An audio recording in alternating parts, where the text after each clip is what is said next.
Hello all. Welcome back to our channel. Yesterday క్లాస్‌లో మనము book keeping system గురించి, double entry book keeping system గురించి అయితే చెప్పుకున్నాము. టుడే క్లాస్‌లో జనరల్ సెల జనరల్ అంటే ఏంటి? జర్నల్ ఎంట్రీస్ ఎలా రాయాలి? అనేది ఇప్పుడు మనం తెలుసుకుందాం. First of all, what is meaning of journal? Journal is a book in which an accounting transactions is written in accounting terms. Journal is called as book of original entry or book of primary entry అండి. అంటే ఇక్కడ journal అనేది ఒక book. ఇందులో accounting ట్రాన్సాక్షన్స్‌ని రాయటం జరుగుతుంది.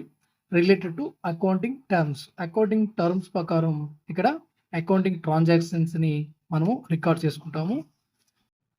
జర్నల్‌ని ఇంకొక విధంగా కూడా పిలుస్తారనమాట. Journal is the book of original entry లేదా బుక్ ఆఫ్ ప్రైమరీ ఎంట్రీ అంటారు.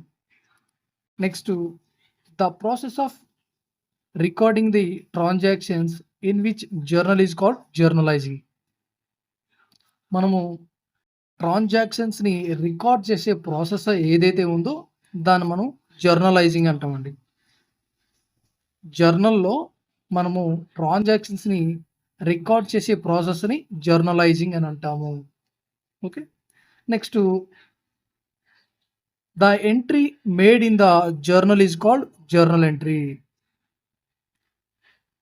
ఎంట్రీని మనము జర్నల్స్‌లో రాసినట్లయితే దాన్ని జర్నల్ ఎంట్రీ అంటాం.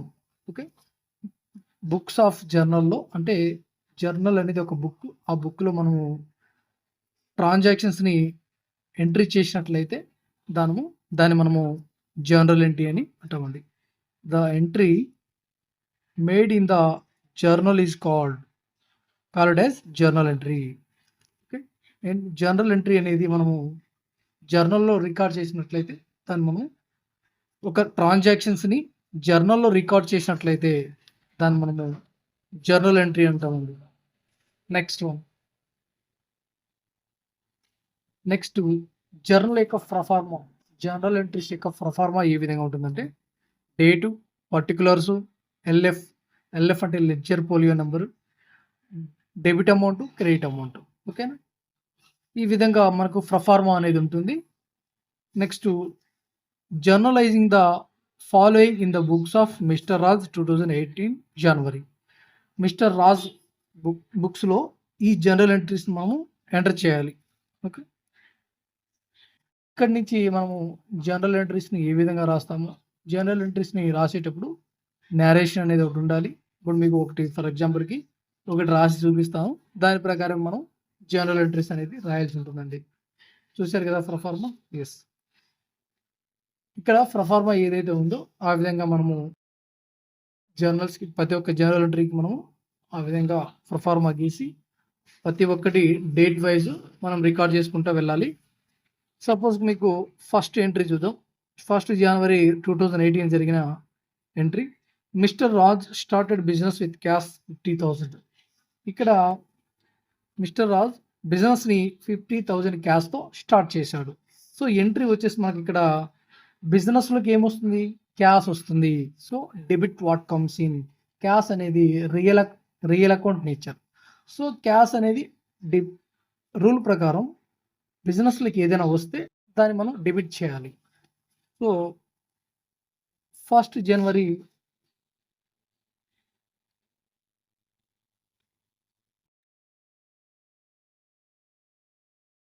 1 జనవరి 2018లో మనకు ఎంట్రీ వచ్చేసి cash account debtor to capital account. So, మనం ఇక్కడ మనకిచ్చింది ఎవరు? మిస్టర్ రాజ్ ఇచ్చారు. కానీ మనము అకౌంటింగ్ రూల్ ప్రకారం మనము దాన్ని క్యాపిటల్ అకౌంట్‌గా రాసుకుంటాము. ఎవరైతే మనకు మనీ ఇచ్చారో వాళ్ళ పేరు రాయకుండా వాళ్ళ ప్లేస్‌లో మనము ఇక్కడ యాక్చువల్‌గా మనం మిస్టర్ రాజ్ ఇచ్చాడు కాబట్టి బిజినెస్ కోసమని ఆయన్ని క్రెడిట్ చేయాలి. కానీ ఇక్కడ అకౌంట్స్ రూల్స్ ప్రకారము ఆయనకి బదులుగా క్యాపిటల్ అకౌంట్‌ని మనము క్రెడిట్ చేసుకుంటాము. ఇక్కడ నరేషన్ కూడా ఇవ్వాలండి. అమౌంట్ వచ్చేసి మనకు 50,000 డెబిట్ సైడ్ 50,000, క్రెడిట్ సైడ్ 50,000. ఈ విధంగా మనం అమౌంట్ అనేది రాసుకోవాల్సి ఉంటుంది. నెక్స్ట్ ఇక్కడ నెరేషన్ ఇవ్వాలండి కింద. బీయింగ్ బిజినెస్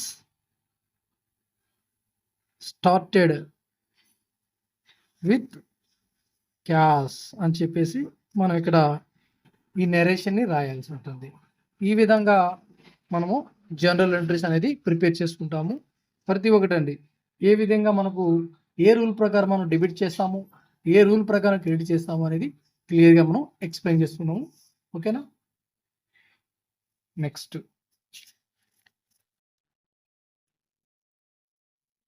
మనకు ప్రొఫార్మా అనేది బాగా గుర్తుపెట్టుకోండి మీరు. ప్రొఫార్మా ఏ విధంగా ఉంటుందండి. ప్రొఫార్మా అంటే ఈ విధంగా ఉంటుందండి. Date, particulars, LF, ledger folio number. ఈ లెడ్జర్ ఫోలియో నెంబర్ అంటే ఏం లేదండి, మనకు తర్వాత లెడ్జర్ని ప్రిపేర్ చేసినప్పుడు సపోజ్ క్యాష్ అకౌంట్కి సంబంధించి ఒక లెడ్జర్ని ప్రిపేర్ చేస్తే ఆ లెడ్జర్ ఏ పేజ్లో రికార్డ్ చేశారు దాన్ని అని మనకు పేజ్ నెంబర్ అనేది ఉంటుంది. ఆ పేజ్ నెంబర్ని మనం రాస్తాం. మీకు అప్కమింగ్ క్లాసెస్లో ఎల్ఎఫ్, జేఎఫ్ అనే 2 వస్తాయండి. ఎల్ఎఫ్ అంటే లెడ్జర్ ఫోలియో, జేఎఫ్ అంటే జర్నల్ ఫోలియో. వాటి యొక్క డిఫరెన్సెస్ అనేది మీకు ఒక రెండింటిని పక్క పక్కన పెట్టి కంపేర్ చేసి చెప్తాను. ప్రస్తుతానికైతే మీరు దీన్ని ఇలానే గుర్తుంచుకోండి. ఓకేనా.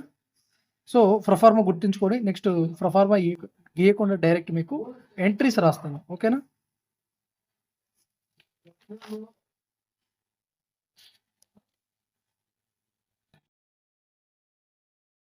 ఇక్కడ మనకు 2/1/2018 పర్చేజ్డ్ ఫర్నిచర్ వర్త్.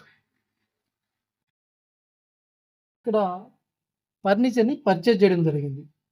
సో ఇక్కడ ఫర్నిచర్ పర్చేజ్ చేస్తే ఏమవుతుందండి, ఫర్నిచర్ అనేది మన బిజినెస్లోకి వస్తుంది. సో ఇక్కడ రియల్ అకౌంట్ రూల్ ప్రకారం debit what comes in furniture అండి. మనం ఇక్కడ డేట్ రాసుకోవాలి. Date, particulars. మీకు నేను డేటు, పర్టికులర్స్, ఇక్కడ LF, amount, debit amount, debtor amount,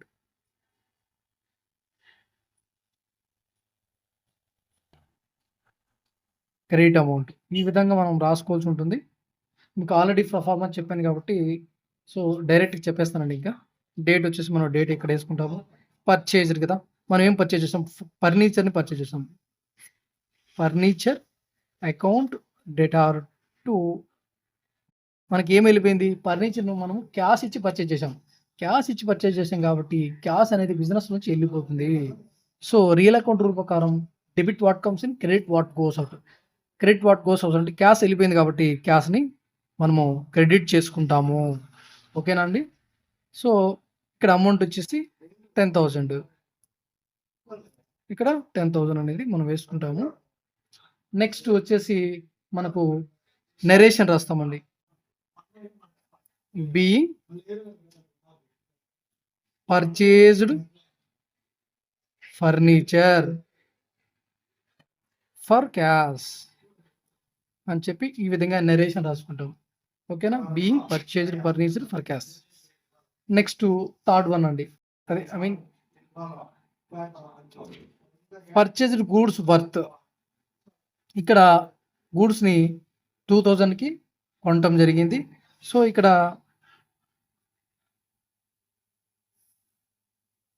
purchase అనేది మనకు ఎక్స్పెన్సెస్ అండి. మనం పర్చేస్ అంటే దేనైనా కొంటే దాని బిజినెస్ కోసం దేనైనా కొన్నామంటే అది మనకు ఎక్స్పెన్స్ అవుతుంది.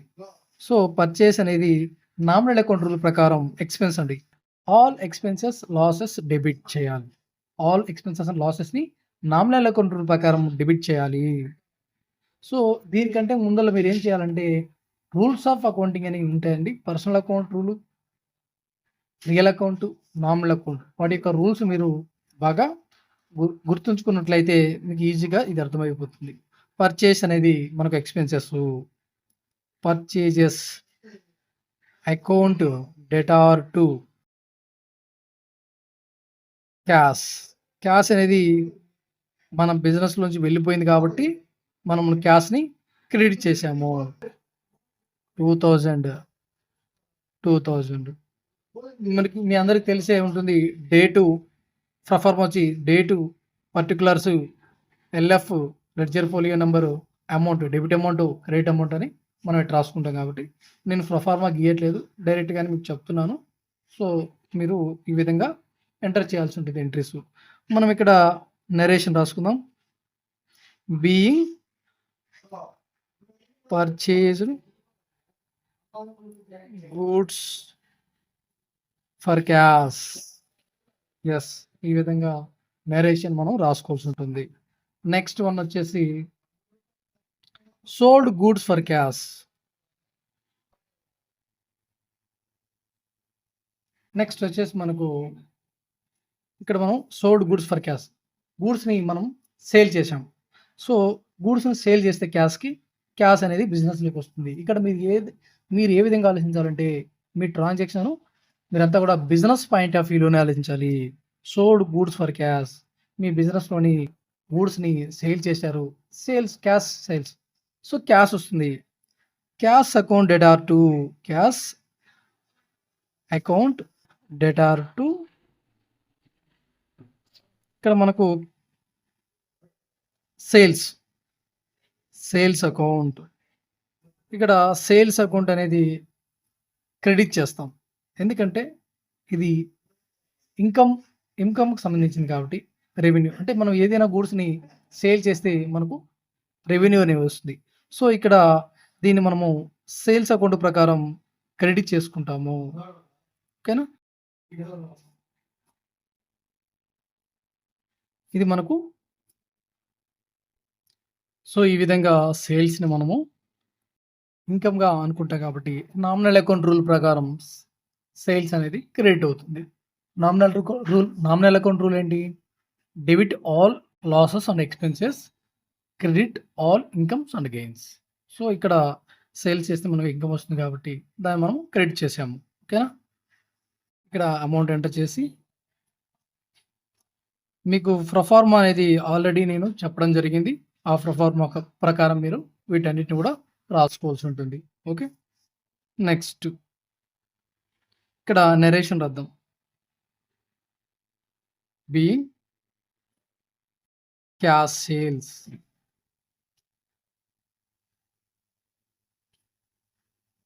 Next one purchased goods 5,000 from mister Murali on credit. Murali నుంచి గూడ్స్‌ని పర్చేజ్ చేయడం జరిగింది. సో, ఇక్కడ అందుకని మనం purchase account debtor to Murali account అని రాయాల్సి ఉంటుంది. సో, మీరు ఇక్కడ ఒకటి గమనించండి. ఏంటంటే పర్చేజ్డ్ ఫర్నిచర్. ఇక్కడ ఫర్నిచర్‌ని పర్చేజ్ చేశాం కదా! సో, ఇక్కడ కూడా పర్చేస్ అకౌంట్ అని మనం రాయొచ్చు కదా! ఎందుకు మనము ఇక్కడ ఫర్నిచర్ అని రాసాము, డెబిట్ చేశామంటే మనం ఏదైనా అసెట్స్‌ని కొన్నప్పుడు అసెట్స్‌ని డెబిట్ చేయాల్సి ఉంటుంది. ఒకవేళ గూడ్స్‌ని కూడా కొన్నట్లయితే ఆ టైంలో పర్చేస్ అకౌంట్ అని రాయాల్సి ఉంటుంది. ఇది అండి డిఫరెన్స్. ఏదైనా మనం అసెట్‌ని కొన్న టైంలో మనము ఏ అసెట్‌ని అయితే కొన్నామో దాన్ని ఇక్కడ డెబిట్ చేయాల్సి ఉంటుంది. ఎందుకంటే అది బిజినెస్‌లోకి వస్తుంది. Debit what comes in. అదే ఎవరన్నా పర్చేజ్ చేసామనుకో గూడ్స్, ఆ గూడ్స్‌ని పర్చేజ్ చేస్తే పర్చేస్ అకౌంట్‌ని మనం డెబిట్ చేస్తాము. ఎందుకంటే all expenses and losses debit చేయాలి కాబట్టి. నెక్స్ట్ ఇక్కడ చూడండి పర్చేజ్డ్ గూడ్స్ 5,000కి గూడ్స్‌ని మురళి నుంచి పర్చేజ్ చేయడం జరిగింది ఆన్ క్రెడిట్ బేసిస్ మీద. సో, ఇక్కడ మనకు purchase account debtor to purchases account debtor to Murali account అండి. మురళి అకౌంట్. సో, ఇక్కడ మనకు మురళి గివర్ కాబట్టి ఆయన మనము క్రెడిట్ చేసుకున్నాము. పర్చేస్ అనేది మనకు ఎక్స్‌పెన్సెస్ కాబట్టి డెబిట్ చేసుకున్నాము. ఓకేనా? పర్సనల్ అకౌంట్ రూల్ ప్రకారం క్రెడిట్ ద గివర్. ఎవరైతే ఇస్తారో వాళ్ళని క్రెడిట్ చేయాలి. ఇది పర్సనల్ అకౌంట్ రూల్ ప్రకారం. సో, క్యాష్ వచ్చేసి 5,000 ఈ విధంగా మనం రాసుకుంటాము. నెక్స్ట్ నరేషన్ చూద్దాం. ఇక్కడ being purchased goods on credit అని మనం ఇక్కడ నరేషన్ రాసుకుంటాము. నెక్స్ట్ అనండి. Next sold goods for credit to mister Ram. ఇక్కడ బిజినెస్‌లోని గూడ్స్‌ని మనము బయట వాళ్ళకి సేల్ చేసాం. ఆన్ క్రెడిట్ బేసిస్ మీద. వాళ్ళకి అప్పుగా మనము గూడ్స్‌ని సేల్ చేసాం. ఎవరికంటే మిస్టర్ రామ్‌కి. సో, మిస్టర్ రామ్ మనకేమవుతారు? డెటార్ అవుతారు.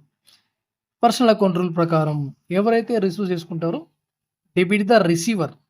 సో, ఇక్కడ రామ్ అనే పర్సను కంపెనీకి డెటార్ అవుతారు.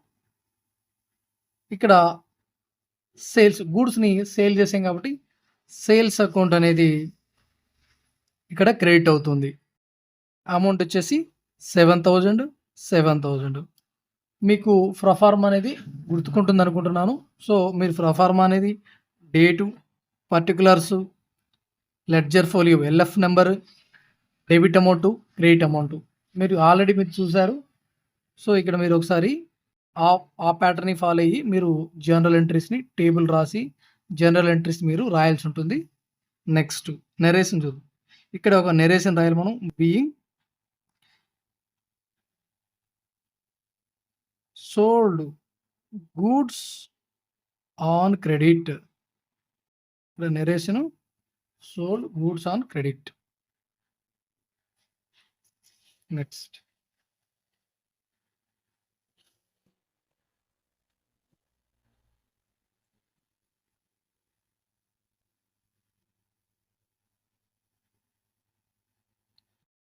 లేదా సింపుల్‌గా క్రెడిట్ సేల్స్ అని రాసుకోవచ్చండి. Being credit sales. Next being credit sales అని సింపుల్‌గా కూడా రాసుకోవచ్చు. నెక్స్ట్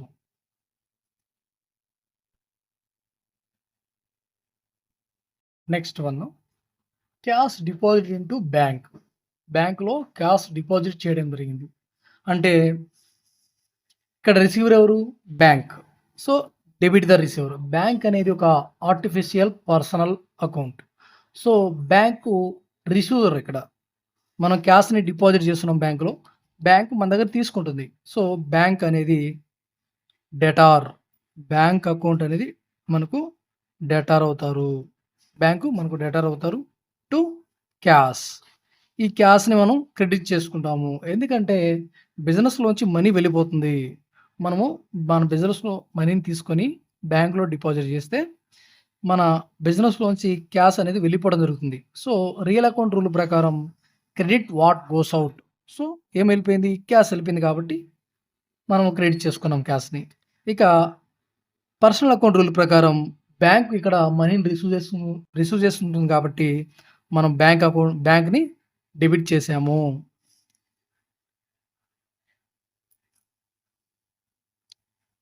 ఈ విధంగా డెబిట్ అమౌంట్, క్రెడిట్ అమౌంట్ ఇక్కడ ఎంటర్ చేసి డేట్ కూడా వేస్తాము. డేట్ ఆల్రెడీ ఉంది కానీ వేయలేదు. Next being cash deposited into bank. Cash deposited into bank లేదా being cash deposited to bank అని రాయొచ్చు. నెక్స్ట్ ఓకేనా.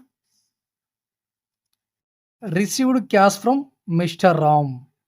మిస్టర్ రామ్ నుంచి క్యాష్ రిసీవ్ చేసుకోవడం జరిగింది. సో, దీనికి ఎంట్రీ వచ్చేసి క్యాష్ వస్తుంది. బిజినెస్‌లోకి క్యాష్ వస్తుంది కాబట్టి క్యాష్‌ని మనము debit what comes in cash account debtor to. ఇక్కడ ఇచ్చింది ఎవరు? Mister Ram account. సో, 3,000 మనకు బిజినెస్‌లోకి రావడం జరిగింది. ఇక్కడ గివర్ వచ్చేసి రామ్. పర్సనల్ అకౌంట్ ప్రకారం Ram is the giver. So, credit the giver కాబట్టి రామ్‌ని క్రెడిట్ చేయడం జరిగింది. Cash account debit what comes in. Real account rule ప్రకారం మనం బిజినెస్‌లకి ఏమైనా వచ్చినట్లయితే దాన్ని డెబిట్ చేయాలి. సో, అందుకని క్యాష్ మనం డెబిట్ చేసాము. నెక్స్ట్ నరేషన్ రాద్దాం. Being cash received from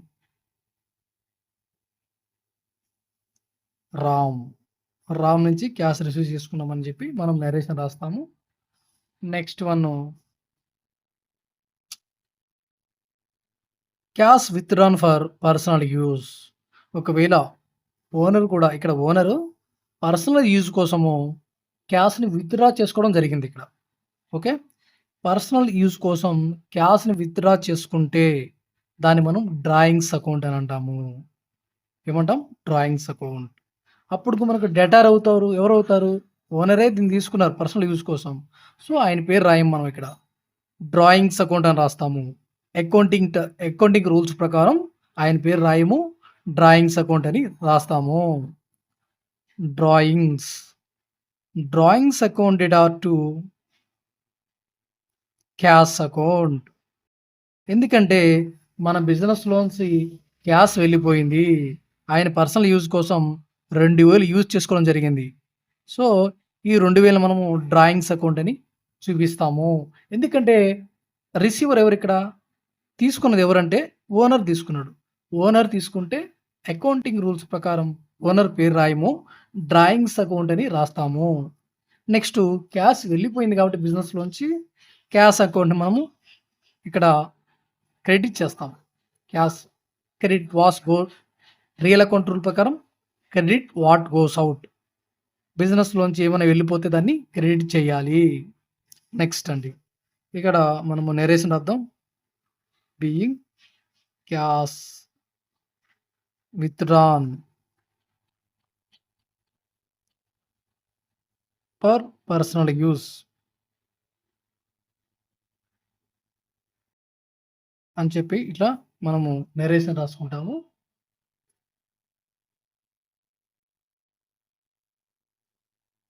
next one 20. Paid rent. మనము రెంట్ పే చేశాము. మనం బిజినెస్‌కి సంబంధించి రెంట్ పే చేశాము. సో, రెంట్ అనేది ఎక్స్‌పెన్సెస్ కిందకొస్తుంది. నామినల్ అకౌంట్ రూల్ ప్రకారం all expenses, all losses debit చేయాలి. సో, పెయిడ్ రెంట్ అనేది ఒక expense. So, rent accounted are to ఏం వెళ్ళిపోయిందండి? క్యాష్ వెళ్ళిపోయింది. సో, బిజినెస్‌లోంచి క్యాష్ వెళ్ళిపోవడం జరిగింది. రెంట్ అనేది ఒక ఎక్స్‌పెన్స్. సో, దాన్ని అందుకనే డెబిట్ చేశాము.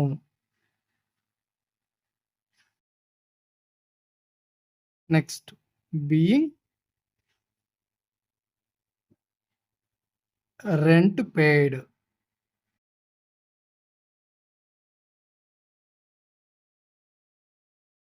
Next one.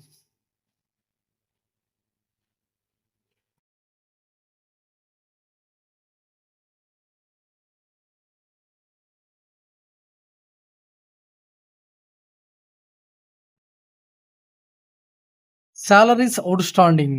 సాలరీస్ మనము ఔట్‌స్టాండింగ్ అంటే సాలరీస్ ఔట్‌స్టాండింగ్ మీన్స్ మనం బిజినెస్‌లో మన వర్కర్స్ ఎవరైతే ఉన్నారో వాళ్ళకి మనం సాలరీస్ పే చేయాల్సి ఉంది. కానీ మనం పే చేయలేదు. సో, సాలరీస్ పే చేయలేదు కాబట్టి అది మనకు లయబిలిటీ అయితది. ఓకేనా? లయబిలిటీ అయితది కాబట్టి లయబిలిటీ ఎప్పుడైనా క్రెడిట్ సైడ్ రాసుకోవాలి. క్రెడిట్. లయబిలిటీ ఇప్పుడు క్రెడిట్ అవుతుంది. సాలరీస్. సో, సాలరీస్ అనేది మనకు ఎక్స్‌పెన్సెస్. ఒక కంపెనీకి లేదా ఒక బిజినెస్‌కి సాలరీస్ అనేటివి ఎక్స్‌పెన్సెస్ కిందకి వస్తాయి. సో, సాలరీస్ అకౌంట్‌ని మనము డెబిట్ చేయాలి. నామినల్ అకౌంట్ రూల్ ప్రకారం సాలరీస్ మనము డెబిట్ చేయాలి. సాలరీస్ అకౌంట్ అటు outstanding salaries account. Outstanding salaries account. ఓకేనా? ఇక్కడ ఔట్‌స్టాండింగ్ సాలరీ అకౌంట్ అంటే ఇక్కడ ఓనరు పే చేయవలసి ఉంది ఇక్కడ. ఓనరు పే చేయవలసింది కాబట్టి ఆయన పేరు రాయకుండా ఇక్కడ మనం సెపరేట్‌గా ఔట్‌స్టాండింగ్ సాలరీ అకౌంట్ అనేది ఒకటి క్రియేట్ చేస్తాము. అకౌంటింగ్ రూల్స్ ప్రకారం ఇక్కడ ఓనర్ పేరు రాయకుండా లేదా బిజినెస్ పేరు రాయకుండా ఔట్‌స్టాండింగ్ సాలరీస్ అకౌంట్ అని చెప్పేసి మనం సారీ అండి. ఇక్కడ బిజినెస్ అనేది ఇక్కడ సాలరీస్ అనేది పే చేయవలసి ఉంది. సో, ఇక్కడ బిజినెస్ పేరు అయన్నీ ఏం రాయకుండా మనము ఔట్‌స్టాండింగ్ సాలరీస్ అకౌంట్ అనేది ఒకటి ఓపెన్ చేస్తాం. ఎందుకంటే మనం పే చేయవలసి ఉంది. అంటే క్రెడిట్ లయబిలిటీ అండి. లయబిలిటీ మనము క్రెడిట్ సైడ్ చూపిస్తాం కదా! సో, అందుకని ఇక్కడ క్రెడిట్ చేసుకుంటాం ఇక్కడ. అందుకని క్రెడిట్ చేసుకుంటాము. నెక్స్ట్ మనకు ఔట్‌స్టాండింగ్ సాలరీస్ అకౌంట్ అనేది ఒక పర్సనల్ అకౌంట్ కిందకొస్తుందనమాట. ఓకే. పర్సనల్ అకౌంట్ కిందకొస్తుంది. రిప్రజెంటేటివ్ పర్సనల్ అకౌంట్ కిందకొస్తుంది. ఓకే. సో, ఈ పర్సనల్ అకౌంట్ ప్రకారం మనము మన కంపెనీకి వీళ్ళు క్రెడిటార్స్ అవుతారు. మనం వాళ్ళకి పే చేయవలసి ఉంది. సో, వాళ్ళందరికి మనం పే చేయాలి. సో, ఎవరికైతే మనం పే చేయాలో వాళ్ళు మనకు క్రెడిటార్స్ అవుతారు. Salaries outstanding. సాలరీస్ అనేది ఎక్స్‌పెన్సెస్ బిజినెస్‌కు సంబంధించిన ఎక్స్‌పెన్స్. ఓకే. నెక్స్ట్ ఔట్‌స్టాండింగ్ ఇక్కడ మనకు ఎంప్లాయీస్ అందరికి ఇవ్వాలి. వీళ్ళందరి పేర్లు రాయటం కుదరదు. సో, వాళ్ళందరికి బదులుగా ఔట్‌స్టాండింగ్ సాలరీస్ అకౌంట్‌ని మనము క్రియేట్ చేసి ఈ అకౌంట్‌ని మనము క్రెడిట్ చేస్తాము. ఓకే. క్రెడిట్ చేయడం జరుగుతుంది. ఇది పర్సనల్ అకౌంట్ రూల్ ప్రకారం దీన్ని క్రెడిట్ చేస్తాము. ఎందుకంటే మనీ వాళ్ళకు పే చేయాలి మనము. వాళ్ళకి పే చేయాలి కాబట్టి వాళ్ళు మనకు క్రెడిటార్స్ అవుతారు. బిజినెస్‌కి మనీ ఇవ్వవలసినోళ్ళు డెటార్స్ అవుతారు. బిజినెస్‌కి మనీ ఇవ్వవలసుంటే డెటార్స్ అవుతారు. బిజినెస్ వేరే వాళ్ళకి మనీ ఇవ్వాల్సుంటే దాన్ని మనం క్రెడిట్ చేసుకోవాలి. Next one being, being outstanding, being outstanding salaries.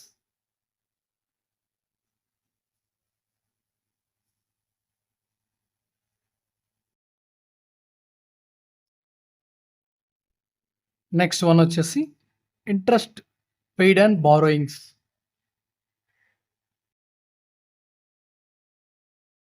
Interest అనేది మనకు ఎక్స్‌పెన్సెస్. సో, ఎక్స్‌పెన్సెస్ మనం ఏం చేస్తాం నామినల్ అకౌంట్ రూల్ ప్రకారం డెబిట్ చేస్తాం.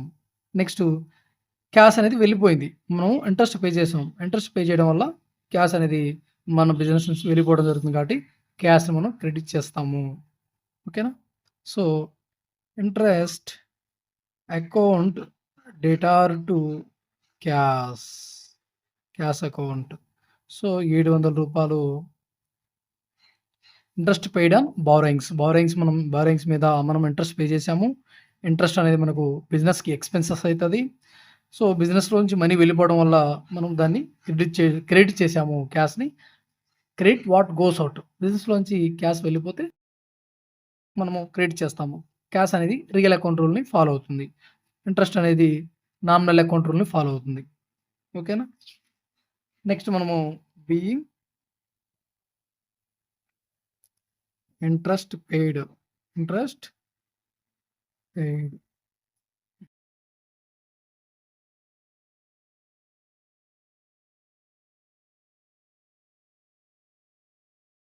Next one. Next paid cash to Mister Murali 5,000. మురళికి మనం మనీని పే చేసాము. సో, ఇక్కడ మురళి రిసీవర్. పర్సనల్ అకౌంట్ ప్రకారం మురళి ఎవరు? Receiver. So, Murali account debtor to cash. So, ఇక్కడ క్యాష్ అనేది బిజినెస్‌లోంచి వెళ్ళిపోతుంది. ఎవరికి పే చేసామంటే మురళికి పే చేసాము. So, Murali is the receiver. Murali ఎవరండి? రిసీవర్. సో, మురళి రిసీవర్ కావటం వల్ల ఇక్కడ 5,000 మనీ మనం పే చేసాం కాబట్టి 5,000 క్యాష్ బిజినెస్‌లోంచి వెళ్ళిపోయింది. Credit what goes out. So, credit what goes out cash. అందుకని క్యాష్‌ని మనం క్రెడిట్ చేసాము. బిజినెస్‌లోంచి ఏదైనా వెళ్ళిపోతే రియల్ అకౌంట్ రూల్ ప్రకారం క్రెడిట్ చేయాలి. సో, ఇక్కడ క్యాష్ వెళ్ళిపోయింది కాబట్టి క్రెడిట్ చేసేసాం. నెక్స్ట్ బీయింగ్, ఇక్కడ నరేషన్ అర్థం being cash paid, cash paid to Murali. Next goods withdrawn for personal use. గూడ్స్‌ని పర్సనల్ యూజ్ కోసం విత్‌డ్రా చేశారు. సో, ఇలాగా పర్సనల్ యూజ్ కోసం గూడ్స్‌ని విత్‌డ్రా చేస్తే మనము దాన్ని డ్రాయింగ్స్ కింద ట్రీట్ చేయాల్సి ఉంటుంది. యాక్చువల్‌గా గూడ్స్ యూజ్ చేసుకుంది ఎవరు? ఓనర్. ఓనర్ పేరు రాయాలి. ఓనర్ ఎవరు? డెటార్ అవుతారు మనకి. ఎందుకంటే ఓనరు గూడ్స్‌ని పర్సనల్ యూజ్ కోసం తీసుకున్నారు కాబట్టి. సో, మనం ఇక్కడ అకౌంట్స్ రూల్స్ ప్రకారం ఆయన పేరు రాయకుండా డ్రాయింగ్స్ అకౌంట్ అని మనం ఇక్కడ డెబిట్ చేస్తాం. డ్రాయింగ్స్ డ్రాయింగ్స్ అకౌంట్‌ని డెబిట్ చేసి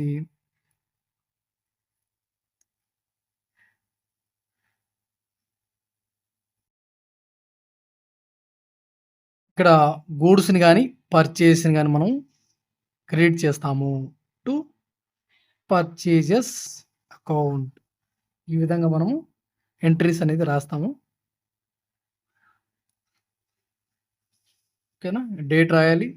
particulars, LF, amount, debit amount, credit amount. Next ఇక్కడ మనము be goods withdrawn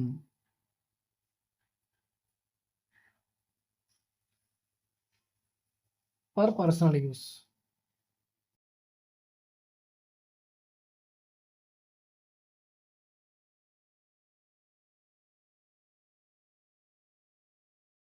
next received cheque from mister Ram.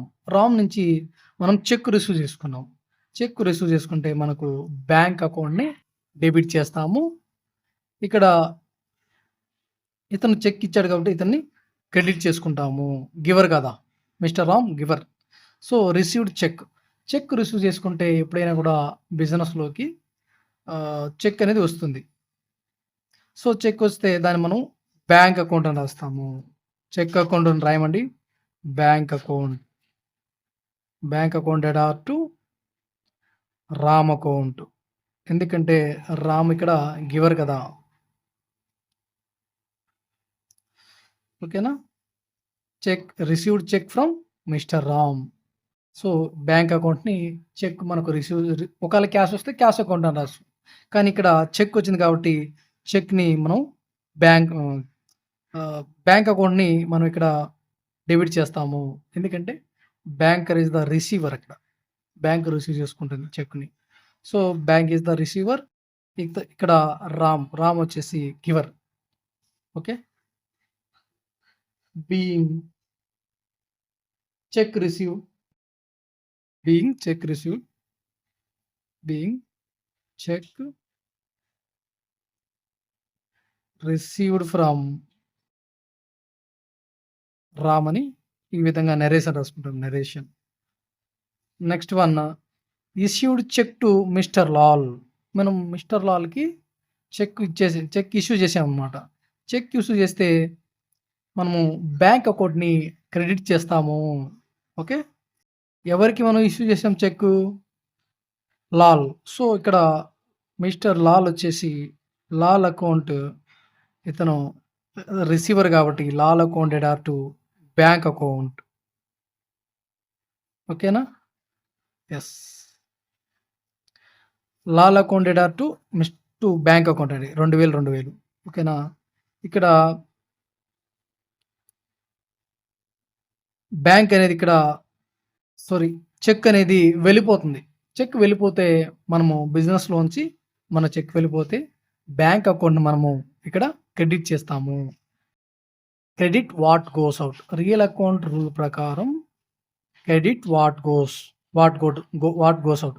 అక్కడ చెక్ వెళ్ళిపోయింది కాబట్టి చెక్‌ని రాయకుండా మనము బ్యాంక్ అకౌంట్ అని మనము క్రెడిట్ సైడ్ రాసుకుంటాము. ఇక్కడ లాల్ వచ్చి రిసీవర్ కదా! సో, రిసీవర్ అయితే ఆయన మనము డెబిట్ చేస్తాము పర్సనల్ అకౌంట్ రూల్ ప్రకారం. Being cheque issued to Lal, Mister Lal. Okay. ఈ విధంగా narration రాసేస్తాము.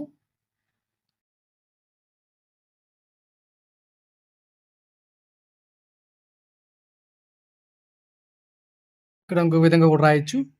Being paid to Mister Lal by cheque అని కూడా రాయొచ్చండి. Being paid to Mister Lal buying cheque. ఈ విధంగా కూడా రాసుకోవచ్చు narration. Next one interest allowed by bank. Interest అనేది మనకు వచ్చింది. ఓకేనా? ఇంట్రెస్ట్ అలౌడ్ బై బ్యాంక్ కాబట్టి ఇంట్రెస్ట్ అనేది మనకు ఇన్కమ్ కాబట్టి according to nominal rule account ప్రకారం all incomes and gains credit చేయాలి. ఓకే. మనకు ఇంట్రెస్ట్ వచ్చింది. సో, ఇక్కడ by bank account debtor to interest account. ఇక్కడ ఇంట్రెస్ట్ అనేది మనకు ఇన్కమ్ అండి. ఇన్కమ్ కాబట్టి మనము క్రెడిట్ చేసుకున్నాము. బ్యాంక్ అనేది ఇక్కడ రిసీవర్ కాబట్టి బ్యాంక్‌ని మనము డెబిట్ చేశాము. పర్సనల్ అకౌంట్ రూల్ ప్రకారం debit the receiver, credit the giver. ఇక్కడ నామినల్ అకౌంట్ రూల్ ప్రకారం all incomes, gains are credited. All losses and expenses are debit. ఓకేనా? ఈ రూల్ ప్రకారం మనం ఇక్కడ ఇది రాయటం జరిగింది. Being interest received from bank, received from bank.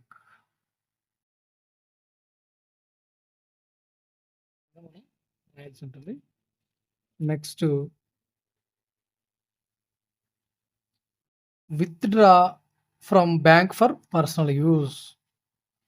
మనము పర్సనల్ యూజ్ కోసం బ్యాంక్ నుంచి విత్‌డ్రా చేస్తే జనరల్ ఎంట్రీ ఏ విధంగా ఉందో చూద్దాం. Withdraw from bank for office use అండి. ఇక్కడ పర్సనల్ యూజ్ కాదండి. Office use. ఆఫీస్ యూజ్ కోసం ఇక్కడ మనం 500ని విత్‌డ్రా చేయడం జరిగింది. సో, మనకి విత్‌డ్రా చేసి ఏమొస్తది బ్యాంక్‌కి వెళ్ళి? క్యాష్ వస్తుంది. Cash account debit what comes in కదా! క్యాష్ అకౌంట్ డేటా టు మనం ఇక్కడ విత్‌డ్రా చేసాం కాబట్టి బ్యాంక్ ఇక్కడ ఎవరిచ్చింది ఎవరు మనకు? బ్యాంక్. బ్యాంక్ అకౌంట్ మనము క్రెడిట్ చేస్తాము. గివర్ ఎవరు ఇక్కడ? బ్యాంక్. సో, బ్యాంక్‌ని మనము ఇక్కడ క్రెడిట్ చేయడం జరిగింది. 500. సో, మనము బీయింగ్ ఇక్కడ క్యాష్ అనేది బిజినెస్‌లోకి రావడం జరిగింది కాబట్టి debit what comes in real account rule ప్రకారం క్యాష్‌ని డెబిట్ చేశాము. Bank is the giver. Personal account rule ప్రకారం బ్యాంక్‌ని మనము క్రెడిట్ చేశాము. Being cash withdrawn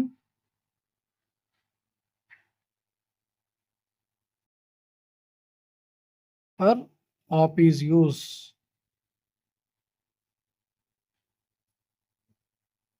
next bank cash being cash withdrawn for personal office use అండి.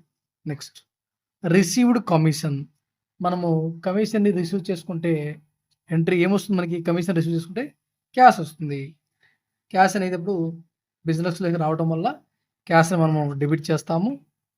Cash accounted are to commission account.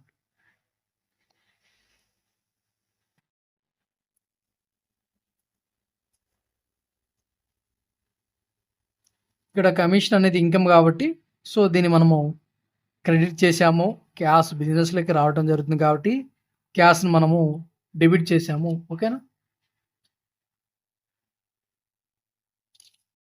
Commission received account అండి.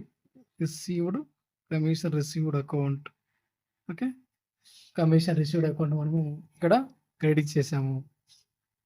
Next one being commission received. Commission received. Okay. So, ఈ విధంగా మనము journal entries రాయాల్సి ఉంటుందండి. So, proforma ఖచ్చితంగా గీయాలి. Next వీడియోలో మొత్తం ప్రొఫార్మా గీసి క్లియర్‌గా ఒక 5 ఎంట్రీస్ కానీ 10 ఎంట్రీస్ కానీ రాసి మీకు టోటల్ చేసి చూపిస్తాను. ఓకేనా?